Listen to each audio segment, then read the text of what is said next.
Doktor nak tengoklah macam mana doktor bid rumah lelong. Okey, jom. Saya bawa ke situasi sebenar. Jom.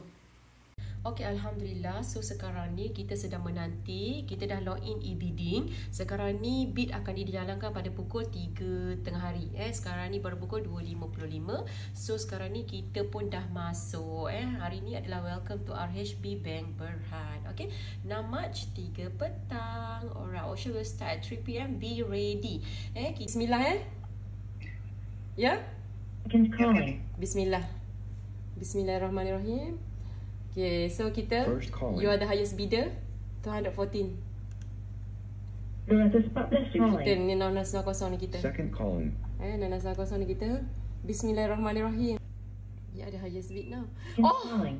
Allah. Dah 220 dah. Allah. 220,000. Bismillahirrahmanirrahim. Second calling. Bismillah. Second calling. Wush. Okay, so kita dah 230 Ya Allah. Patut stop ke tak? Try last one. Last one Bismillah. Bismillahirrahmanirrahim. Allahumma salli ala sayyidina. Okey, dah cukup. Okey, dah ni kita dah cukup. Kita dah enough. Okey, tolonglah. Dah enough lah. Okey, done. 252. Okey, doktor. Dah lah. Second calling. Dah Okey. Dah. Tanya saya. Saya ke doktor ni. Final call. Tekan. Okey, bismillahirrahmanirrahim. Okey, saya tekan dah.